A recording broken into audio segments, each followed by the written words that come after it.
This is Dr. Mackenzie again, and this time I'm going to talk to you a little bit about data analysis and record retrieval. So in past sessions we have talked about how data is important, and the quality and the quantity of data has an impact on how we are going to analyze the data, and it's going to tell us something. In the context of needs analysis, we have to always consider the type of data we're getting, whether it's quantitative or qualitative. In this case, I'm going to specifically talk about quantitative data as it relates to data retrieval. But keep in mind that you can also consider a data retrieval or record retrieval on qualitative data. So a quick example to set the context. In qualitative, since we are not observing this in the screen today, qualitative data could be, for example, if you need to find out what type of learning and development is needed in the department by looking at exit interview responses from participants, or even comments on the performance reviews on an annual basis. So you have probably 3, 4, 5 years of records. You retrieve those and you can read the contents. You can see what people have listed as development milestones, etc. In quantitative data, like we have today, let me set the context. I went ahead and I went to a course of mine related to the university. So this is still in a learning and development. And there are several questions that I have. So if you were to think about an overall question, the question would be, do I need to do something different to increase the performance? Now, that's a typical problem, because if you think about this overall question, we still need to take it one step backwards and make it more powerful, and then figure out if there is a performance problem. So we can start there. Is there a performance problem? And then we can go to the next piece, which is, what do I need to do in order to increase the performance or change the performance or enhance the performance? So let's start with the question of, is there any problem with the performance of this course, in the students of this course? To set the stage, I know I have 21 students in this course, and for the purpose of privacy, I have gone ahead and removed their identification. So this is confidential in the sense that I have the data, everybody will see the data, but nobody will know who the data came from, what group of students, what year, what semester, nothing. So that's the very first thing you want to make sure you're able to tell your participants. So when you're conducting a needs analysis, one of the biggest problems is people tend to say this is going to be anonymous. The problem is nothing is necessarily anonymous the moment you use a system, because we can track user IDs, IP addresses, workstation IDs, etc. So there is always a good way to identify people. So we have to be careful. In this case, I know I could identify who responded what. But for the purpose of analysis, even for myself, one of the things that I want to avoid is knowing who is performing in what way. Instead, I want to just overall find out the answer to my question, which is, what is the performance like in this course? So, what you see on the screen right now is a list of data that came from the system, and it does have a number of components. For example, you have the date. Let me actually highlight this. So you have the date, what the assignment is perhaps, the type of assignment that it is, which of course most of the things are graded, the value that it has, which is very important, and then the attempt date. So I just need to expand that, and I see a date and a time. That's really good, and I'll tell you why when we get to analysis of data. And then the event, was it an attempted grade, or was it something else, needs grading, etc. So this is basic. Let me expand this one too. Now there's another problem, but there's another thing that we need to do before we begin the analysis. Remember, we're talking about data or record retrieval. What I just did was retrieved a record from the system. And then I went ahead and I de-identified it, which is what you see here. But then the other thing is, if you look, there is a group of data, but then there is another piece that does not belong. So we're going to need to organize that data somehow so that I can be looking at data in blocks. So what I did, let me switch to the other data. So I went ahead and I already did some cleanup to save us some time. I went ahead and I highlighted certain categories. So there is one assignment, then there is another assignment, and so on. So each section of colors represents a different assignment. Now, for the purpose of interpretation or analysis as well, I went ahead and I did something to the colors. I standardized or categorized the assignments. All the quizzes have the background blue. All the infographics have the background orange. All the written sections have the white background, and so forth. So that gives you an idea. So the moment you go to quizzes, you can group all the blues together. But then also, if you look at this block over here, this is all quizzes, quiz 3. And because of the date and time, the record was in the corresponding date and time. So I had to move it from a different location. There were some instances where on the list there was a quiz 3 down here somewhere, so I had to cut it from there and paste it in the section of quizzes. So I organized my data. Now that I have it, I did another thing. So I want to analyze the numbers to find out what is happening. So as you can see here, as a matter of fact, one thing that I haven't done, look at these IP addresses. Let me go ahead and hide that too, because the IP addresses can be tracked. Now, it does take a little bit of a technique and technology savvy to know how to track the IP addresses, but at least you can get down to the location where they are, and then of course, if they are in a campus, and you know who is on campus, etc. So it can still be tracked. So I went ahead and I removed that.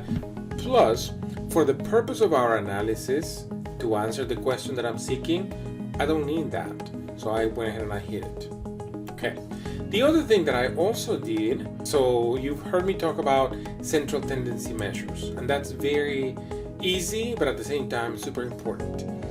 We could go also measures of dispersion, and we could go even beyond that, more descriptive analytics, but I am not going to go that far. So let me start with just the central tendency measures, because even with those values, we can still get a lot of responses from that. Remember what the question is. I'm still trying to figure out if the performance of the participants of this particular class is adequate or not.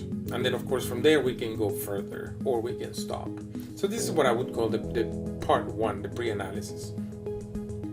And then once we get the data, like in this case is the data retrieval, that's the part 2 that we do usually in our analysis. We get that data and then we have to analyze it, right? So that's what I'm doing now. So I went ahead and I retrieved the data, I cleaned it up, it's here. Now we're moving into part 3, which is that analysis. And the analysis in this case is going to be the central tendency measures.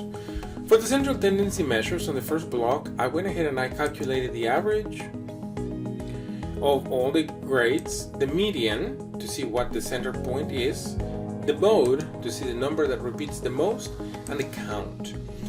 The reason why I put the count in there too is because I know I have 21 students. So I want to make sure, A, that all the students have participated in this particular assignment, and B, depending on that count, I can also relate the average, because remember, the average is the sum of all the values divided by the number of entries.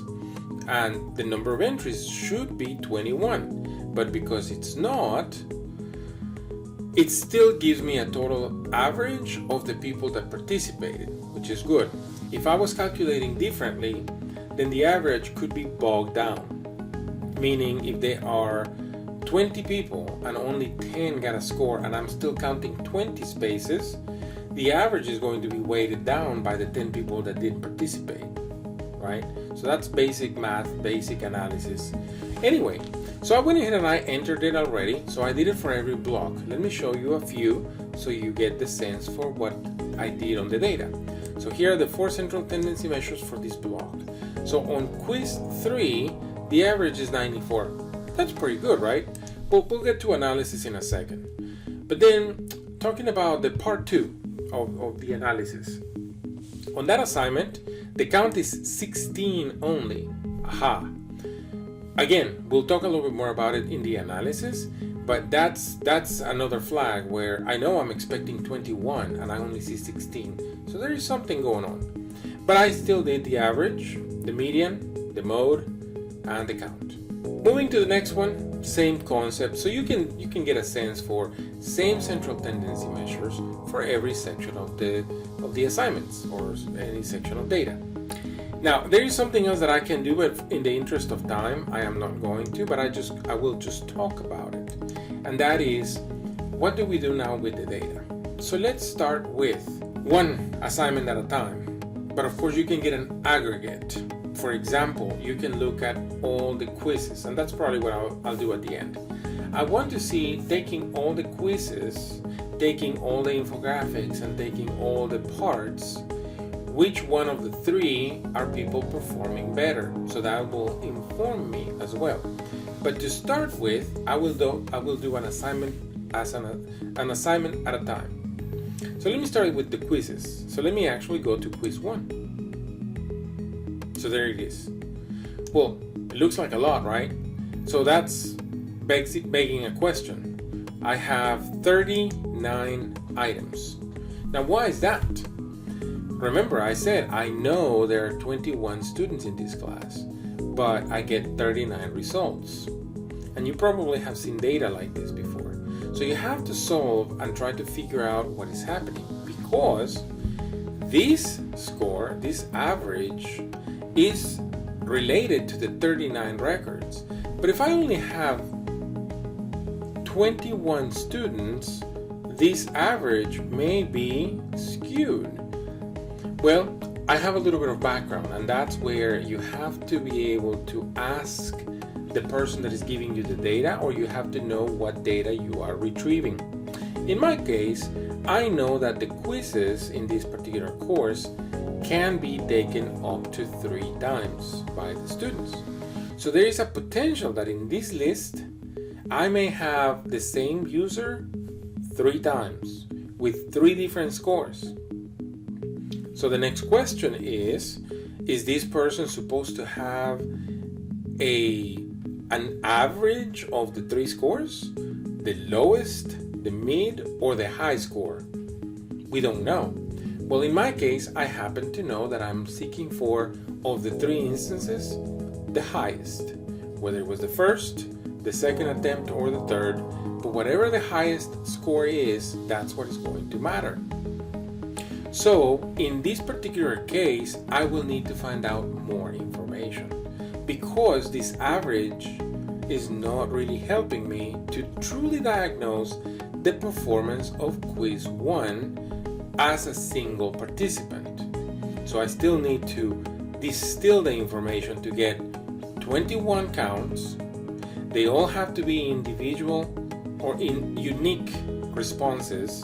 In other words, 1 response or 1 score per participant. If there are 21, there should be 21 scores. So when we do the average, the sum of all 21 scores divided by 21 should give us this average. Right now, this is not correct. But let's look at a couple of other things. What I can still do is ponder, is the quality of performance high based on all these attempts? Well, 74 is not necessarily that high, right? It's barely getting to the 75th point mark, and that tells me that there are still 25 points where people are still behind. Well, at that point, I need to ask, well, how big of a test is this? How many questions are there? What is the value of each item? Can you do partial points? Can you do whole points? We have to know all of that if we really want to get granular. But for the purpose of what I am trying to find out, this is information enough. And I can tell you that it's low. So the inference that I can make is that based on the number of attempts from the 21 participants of the course averaging 74.5 points or 75 points to approximate, the performance is not that high on that quiz 1. Also, the median is 86.7. And then last, the mode is 93.3. Okay, that's good. But easily interpretable is if the mode, which means the number that repeats the most, is 93.3, that's good, but the average is only 74.5, that means that everybody that took this quiz took it potentially 3 times, and the performance of it wasn't that great in some of them. It was okay at the end of it, or in the highest, which we usually tend to believe that on a quiz, the last attempt is going to be the highest grade, generally speaking. But that is an assumption. So all of these things that I am talking to you about are part of the analysis. We have to think and look at it. Now, you're hearing me talk about this out loud, but normally we would write things down. So you have to have your report, and then you can begin writing about it. But today, for the purpose of just analysis, that's why I'm talking about what this data is telling me. And that's, you're hearing the analysis verbal. Let's take another example. Let me go to part 1. This is a written part, looks like a lot, but see this interesting piece. There are a lot of instances where there is no grade. So my first question is, how come we have all these instances but there is no grade? Well, that's relatively easy. Number 1, it's not a quiz, so that means this grade was entered manually. Second, I know that this assignment, you can submit it a number of times, or the students can submit it a number of times, but they are only going to get graded 1 instance, the last one. Different than the quiz, where the quiz, people can take it 3 times and the highest score stays. In this assignment, they can respond or submit an assignment X number of times, but only the last one will count. As a result, we have a count of 20. That's great news, because that means only 1 student did not respond to this assignment. Not bad. So now the numbers on the central tendency measures tell us a little bit better of a story. Let's look. The average is 90.6 or 91 approximate. Well, that's better. Of course, in academic scores, a 91 is still a B minus, almost B. I'm sorry, an A minus, almost a B plus. So it's not bad. But you know, when you start hearing people that are pursuing an A or an A plus or a 4.0 average, well, this is definitely not going to help them that much. It's a good grade for passing, but it's not a great grade for having a good result, right? But that's a little bit down the road, because that's not what we're asking about. What we're asking is, how is the performance? And the 90.6 or the 91 approximate is a good performance. Now, the median, 97.5. Okay, so that means that's the median point, right? We have a higher number. It would be terrible if the mean was 90, because that means that's the median point.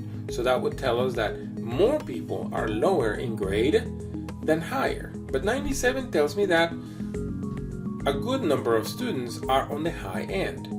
That's another information piece that helps answer my question: is the performance overall good? And last, what is the mode? The score that repeats the most, 100. Okay, that is really good from a central tendency measure, because 100 points repeats the most than any other number. More than 97, more than 90, it's good, right?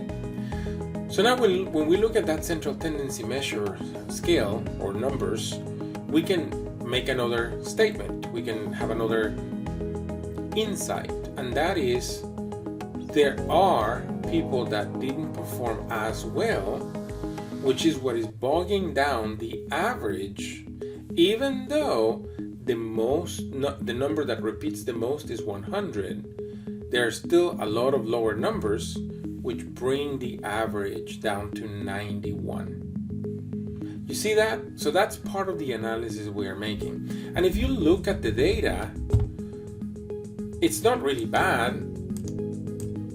Please look at these numbers. It's not really bad. Probably the lowest numbers are 92, 91, but then there are high numbers too. So that data is very concordant with what you have. That's the beauty of central tendency measures on quantitative data.